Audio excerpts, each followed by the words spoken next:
प्यारे बच्चों, क्लास 12 भूगोल विषय में हम लोग जैक फाइनल एग्जाम के लिए जेसीईआरटी द्वारा प्रोजेक्ट रेल जो चलाया जाता है तो 2023 में शुरुआत किया गया था और झारखंड के विभिन्न विद्यालयों में, सरकारी विद्यालयों में आपका शनिवार को वीकली टेस्ट होता था। तो 2023 से का हम लोगों ने ऑब्जेक्टिव और सब्जेक्टिव सारा प्रश्न देख लिया है। यदि आप लोगों ने नहीं देखा है तो प्ले लिस्ट में जाकर आप देख सकते हैं भूगोल सेक्शन में। इस वीडियो में हम लोग 2024 में शुरू से लेकर अभी तक जितना भी टेस्ट आपका वीकली टेस्ट हुआ था उसी का भूगोल विषय का सब्जेक्टिव प्रश्नों के उत्तर को हम लोग देखेंगे। कंप्लीट एक ही वीडियो में 2024 का कंप्लीट कर लेंगे, काहे कि अब एग्जाम बहुत नज़दीक है। चैनल पर पहली बार है तो जरूर सब्सक्राइब कर ले। तो चलिए फटाफट हम लोग देख लेते हैं। पहला है, मतलब 11वां 10 ऑब्जेक्टिव रहता था और 11 से आपका शुरू होता था। तो 11 नंबर क्वेश्चन है, द्वितीयक क्रिया से क्या समझते हैं। और बच्चों ये जो आंसर है वो जेसीईआरटी द्वारा ही दिया गया ऑफिशियल आंसर दिया गया है, इसमें मैंने अपने से कोई छेड़छाड़ नहीं किया है। तो द्वितीयक क्रिया से क्या समझते हैं, तो द्वितीयक क्रिया डैश देखे है कि इस क्रिया में प्राथमिक क्रिया द्वारा प्राप्त वस्तुओं को पुनः नए उत्पाद जिसका अलग उपयोग हो में परिष्कृत कर बनाया जाता है, जैसे रुई से धागा, गन्ना से चीनी। मतलब जो भी निर्माण संबंधी काम होगा वो द्वितीयक क्रिया के अंतर्गत आता है।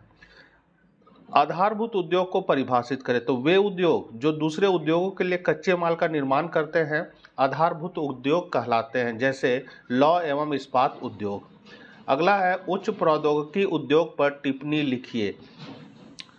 तो उच्च प्रौद्योगिकी उद्योग या निर्माण क्रियाओं, यहाँ तो थोड़ा सा टाइपिंग मिस्टेक है बच्चों, या निर्माण क्रियाओं में नवीनतम पीढ़ी है। इस उद्योग में उन्नत वैज्ञानिक और इंजीनियरिंग उत्पादों का निर्माण करने में गहन शोध तथा विकास का प्रयोग किया जाता है। इनमें उच्च दक्षता वाले विशिष्ट व्यावसायिक श्रमिकों, मतलब सफ़ेद कॉलर की संख्या अन्य श्रमिकों तथा नीले कॉलर श्रमिकों से अधिक होता है। अगला हरित क्रांति से आप क्या समझते हैं, तो 1960 से 70 या एक्चुअल है 1966-67।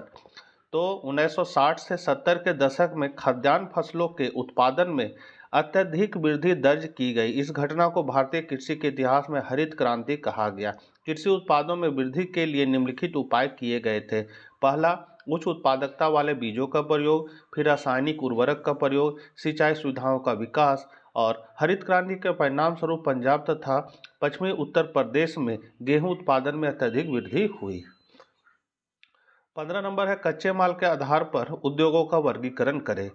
तो पहला है कृषि आधारित उद्योग, जिसमें है खाद्य प्रसंस्करण उद्योग, फिर चीनी उद्योग, चाय और कॉफी उद्योग, सूती वस्त्र उद्योग, जूट सिल्क उद्योग आदि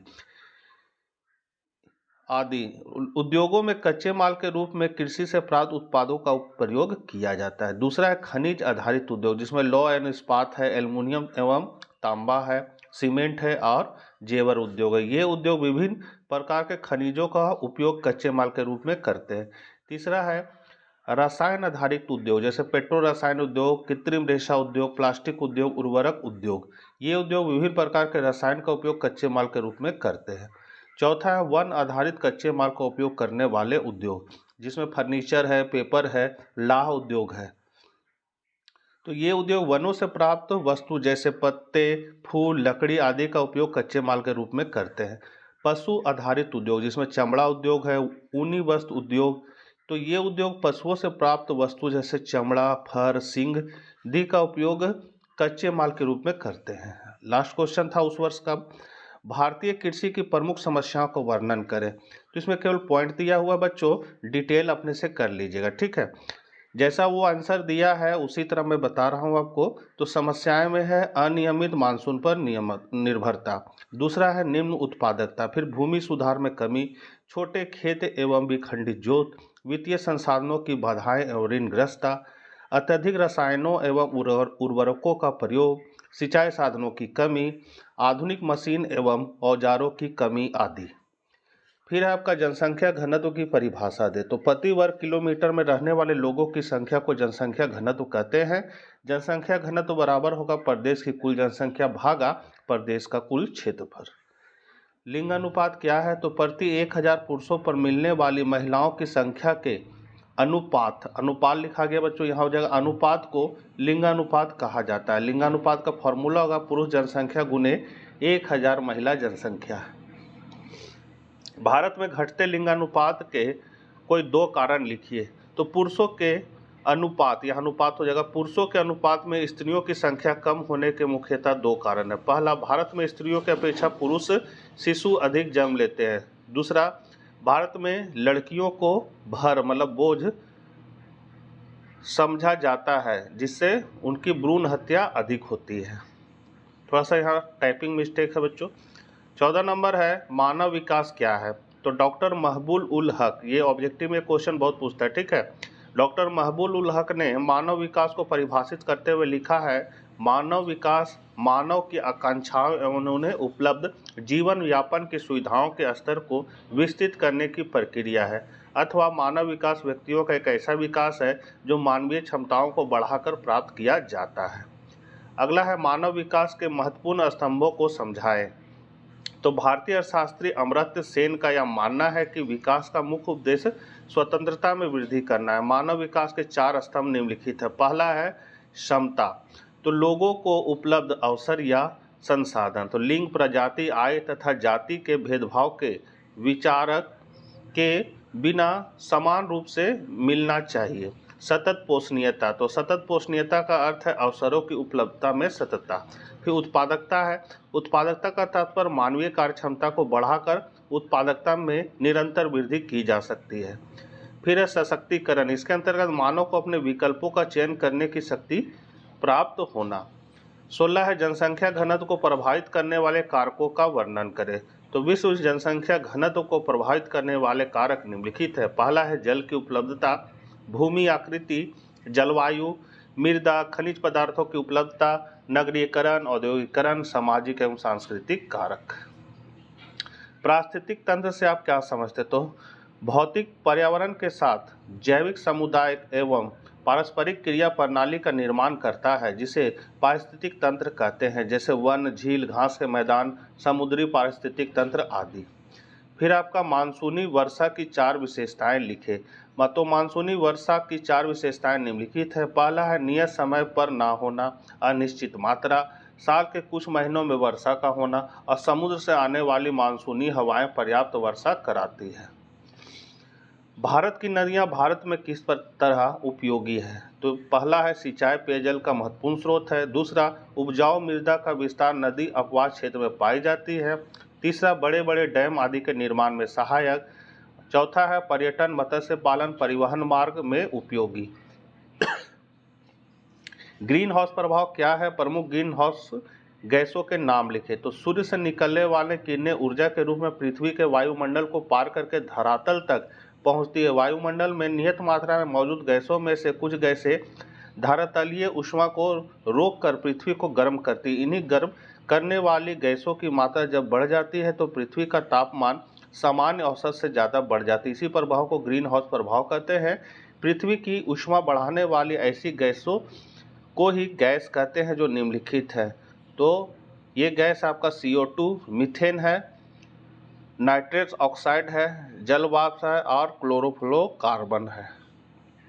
अगला है प्राकृतिक आपदा से आप क्या समझते हैं? सूखा आपदा के प्रभाव को कम करने के उपायों को लिखे।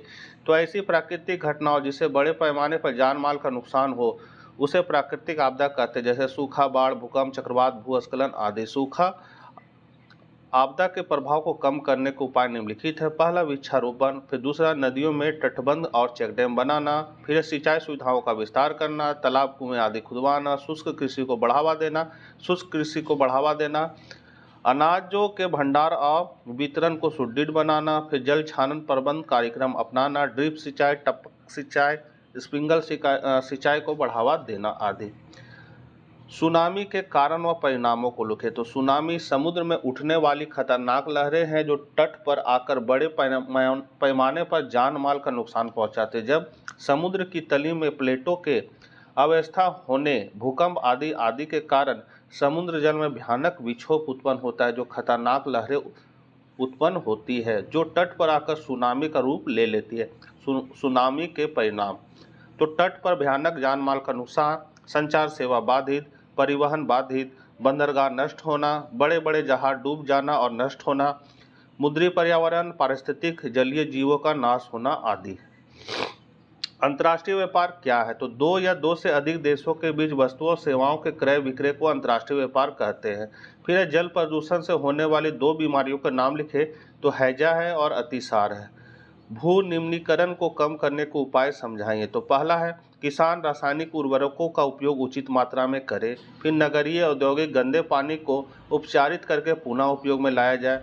बस्तियों के आसपास खुला में शौच पर प्रतिबंध लगे। प्लास्टिक से बने वस्तुओं पर प्रतिबंध लगे और वृक्षारोपण को बढ़ावा दिया जाए। फिर रोपण कृषि की मुख्य विशेषताओं को लिखें। तो यह एक फसली व्यापारिक कृषि है जिसमें पौधों में एक बार रोपण के बाद कई वर्षों तक लगातार उत्पादन होता रहता है। बागानों का आकार बड़ा होता है। फिर तीसरा, इस कृषि में तकनीकी आधार, अधिक पूंजी निवेश, उच्च स्तरीय प्रबंध एवं वैज्ञानिक विधियों का उपयोग किया जाता है। सस्ता अकुशल श्रमिक स्थानीय लोगों से प्राप्त किया जाता है। वायु प्रदूषण क्या है? इसके प्रमुख स्रोत क्या है? मानव स्वास्थ्य पर वायु प्रदूषण का क्या प्रभाव पड़ता है? तो धूल, धुआं, जहरीले गैसें, दुर्गंध व वाष्प की वायु में वृद्धि जो जीव जंतुओं व संपत्ति के लिए हानिकारक होती है, वायु प्रदूषण कहलाता है। इसका स्रोत है जीवाश्म ईंधन का दहन, औद्योगिक ठोस कचरा निपटान इसके प्रमुख स्रोत है। यह स्रोत वायु में sulphur, nitrogen oxide, hydrogen, carbon व कार्बन डाइऑक्साइड व कार्बन मोनोऑक्साइड गैसें छोड़ते हैं, जिससे वायु प्रदूषण होते हैं। मानव स्वास्थ्य पर इसका प्रभाव कि इसके कारण स्वास्थ्य तंत्र तथा रक्त संचार संबंधी विभिन्न बीमारियां होती है।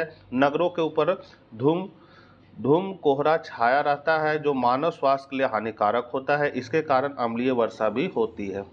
भारत के आर्थिक विकास में सड़कों की भूमिका का वर्णन करें। तो भारत के आर्थिक विकास में सड़कों का महत्वपूर्ण योगदान रहा है। सड़क मार्गों द्वारा भारत का प्रति वर्ष लगभग 85% यात्री तथा 70% भार यातायात का परिवहन किया जाता है। यह दरवाजे से दरवाजे तक डोर टू डोर परिवहन सेवा उपलब्ध कराने वाला महत्वपूर्ण माध्यम है। भारत के आर्थिक विकास में सड़कों की भूमिका निम्नलिखित क्षेत्रों में उल्लेखनीय है। पहला, सड़कों के विकास में गहन व विस्तृत कृषि को संभव बनाया है। फिर सड़कों के विकास से देश में औद्योगिक विकास के पर्याप्त प्रोत्साहन मिला है। समय व धन की बचत को बढ़ावा मिला है। श्रम को गतिशील बनाकर बेरोजगारी की समस्या को कम किया है। सड़कों के विकास ने देश भर में विभिन्न वस्तुओं के मूल्य में मिलने वाले अंतर को कम किया है। वे कौन से दो स्तर हैं जिन पर व्यापार किया जाता है? तो राष्ट्रीय और अंतर्राष्ट्रीय दो स्तर हैं जिन पर व्यापार किया जाता है। वे कौन से दो देश हैं जो रेशम मार्ग द्वारा आपस में जुड़े हैं? तो इटली, रोम और चीन देश रेशम मार्ग के सहारे एक दूसरे से जुड़े हैं। व्यापार को परिभाषित कर। तो व्यापार का अर्थ है वस्तुओं और सेवाओं का स्वैच्छिक आदान प्रदान जहां दोनों पक्ष पारस्परिक रूप से लाभ प्राप्त करते हैं। 14 है प्राचीन काल में रेशम मार्ग क्यों महत्वपूर्ण था? तो रेशम मार्ग रोम और चीन को जोड़ता था जो कि लगभग 6000 किलोमीटर लंबा मार्ग था। व्यापारी भारत, फारस और मध्य एशिया के सहारे चीनी रेशम, रोमन ऊन, अन्य कीमती वस्तुओं, धातुओं और मूल्यवान वस्तुओं का परिवहन करते थे। पतन को परिभाषित कीजिए। पतन का वर्गीकरण उनकी अवस्थिति के आधार पर करें। तो पतन निर्यात और आयात के लिए वस्तुओं के संग्रहण एवं वितरण का केंद्र होता है। इन पतनों के माध्यम से वस्तुओं और यात्रियों का आना जाना हो पाता है। अवस्थिति के आधार पर पतनों के प्रकार है। पहला, अंतर्देशीय पतन। तो ये पतन समुद्री तट से दूर अवस्थित होते हैं। ये समुद्र से एक नदी अथवा नहर द्वारा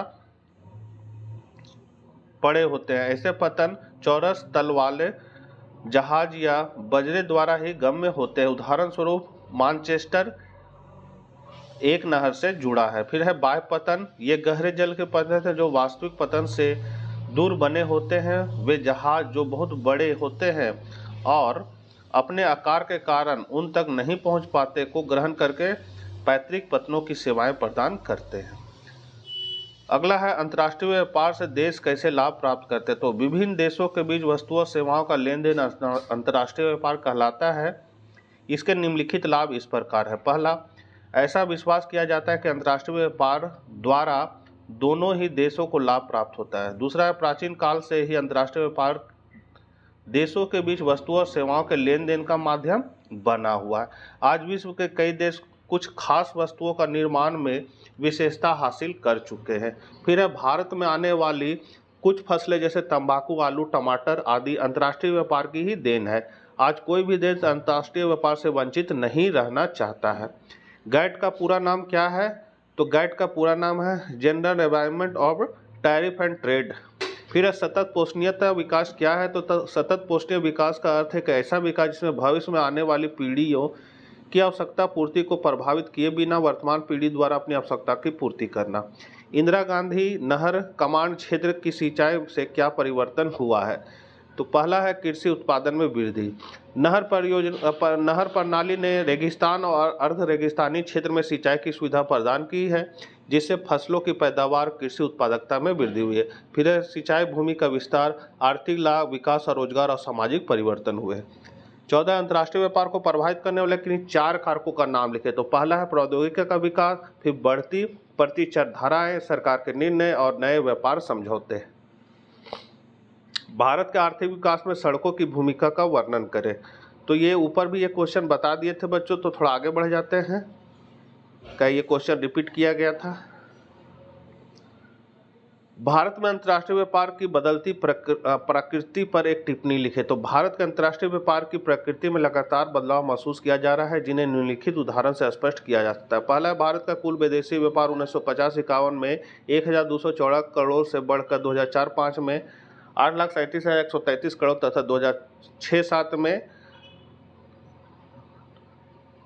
13,84,368 करोड़ रुपया हो गया। निर्यात की तुलना में आयात में तेजी से वृद्धि। 1950-51 में आयात 608.8 करोड़ रुपया से बढ़कर 2004-05 में 4,81,064 करोड़ रुपया तथा 2006-07 में 8,20,568 करोड़ रुपया हो गया, जबकि निर्यात मूल्य 606 करोड़ रुपया से बढ़कर 2004-05 में 3,56,069 करोड़ रुपया तथा 2006-07 में 5,63,800 करोड़ रुपया हो गया। भारत के आयात तथा निर्यात के मूल्य में लगातार अंतर बढ़ता ही जा रहा है, जिससे व्यापार संतुलन विपरीत अर्थात भारतीय अर्थव्यवस्था के प्रतिकूल है। विश्व के कुल निर्यात व्यापार में भारत के भागीदारी में लगातार कम होती जा रही। 1950 में यह 2% से घटकर मात्र 1% रह गया है। इसके अनेक कारण माने जाते हैं। पहला है विश्व बाजार में रुपया का अवमूल्यन, दूसरा उत्पादन की धीमी प्रगति, फिर घरेलू उपभोग में वृद्धि और विश्व बाजार में कड़ी आदि। तो बच्चों ये 2024 में सब्जेक्टिव क्वेश्चन जितना भी आया था सारा मैंने एक वीडियो के माध्यम से बता दिया है। एक नज़र जरूर देख लीजिएगा, परीक्षा उपयोगी हो सकता है। तो मिलते हैं नेक्स्ट वीडियो ऑब्जेक्टिव के साथ। जय हिंद, जय भारत।